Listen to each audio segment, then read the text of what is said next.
Halo guys, balik lagi di channel Lloyd Logic. Di sini saya akan membahas tentang peradaban teknologi dulu dan sekarang sebuah perjalanan waktu. Bayangkan, ribuan tahun yang lalu, manusia menatap langit malam dengan penuh rasa penasaran. Tidak ada listrik, tidak ada mesin, bahkan roda pun belum ditemukan. Mereka hanya punya api, batu dan tekad. Pada masa itu, teknologi bukan tentang alat canggih atau perangkat pintar. Teknologi adalah seni bertahan hidup, dari cara menyalakan api, berburu dengan tombak hingga menggambar di dinding gua. Semua adalah bentuk awal dari peradaban teknologi manusia. Perlahan, roda ditemukan, perahu mulai melaju di sungai, bangunan megah seperti piramida Giza dibangun tanpa bantuan mesin berat. Ini adalah bukti bahwa teknologi terus berkembang. Meski sangat lambat, lalu datanglah masa keemasan Yunani dan Romawi. Disinilah ilmu pengetahuan mulai dirumuskan secara logis, matematika, astronomi, dan filosofi menjadi dasar dari teknologi yang lebih maju. Manusia mulai memahami dunia, bukan hanya sebagai tempat untuk hidup, tapi sebagai sesuatu yang bisa mereka kuasa. Zaman berganti. Kita masuk ke abad pertengahan, saat buku ditulis dengan tangan dan hanya dimiliki oleh kaum bangsawan. Tapi revolusi besar terjadi ketika mesin cetak ditemukan oleh Johannes Gutenberg pada abad ke-15. Pengetahuan yang dulunya eksklusif, kini bisa dimiliki oleh siapa saja. Peradaban terus bergerak menuju revolusi industri. Uap menggantikan tenaga hewan, mesin menggantikan tangan manusia. Dunia berubah lebih cepat dari sebelumnya, kota tumbuh, pabrik berdiri, dan kereta api membelah daratan.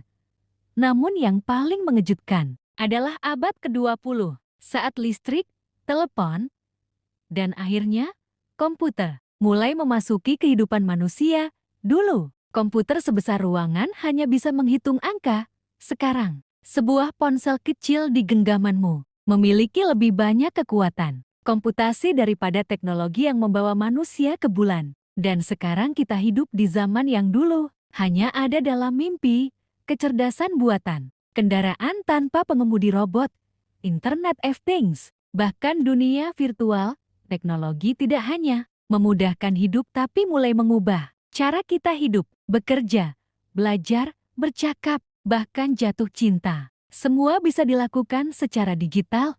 Namun, semua ini membawa satu pertanyaan besar. Apakah kita mengendalikan teknologi, ataukah teknologi yang kini mengendalikan kita? Peradaban manusia adalah kisah evolusi dari batu ke baja, dari tulisan tangan ke realitas buatan, dari kegelapan menuju cahaya pengetahuan.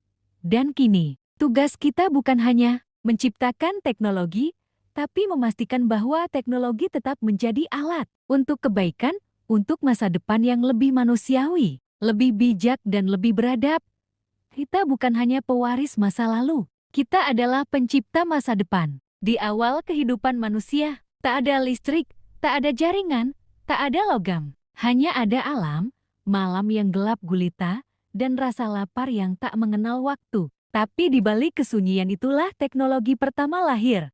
Ketika manusia pertama kali menggesek batu untuk membuat api, saat itulah percikan awal peradaban menyala. Teknologi bukan sekadar alat, ia adalah cermin dari cara manusia mengatasi tantangan. Dari pisau batu ke panah kayu, dari anyaman daun menjadi pakaian, semua itu adalah simbol awal kecerdikan. Kemudian mereka belajar bercocok tanam. Disitulah perubahan besar terjadi. Manusia tak lagi nomaden. Mereka menetap, membangun, menulis. Lahirnya peradaban besar seperti Mesopotamia, Mesir kuno, dan lembah Indus membawa teknologi pada tingkat yang lebih kompleks.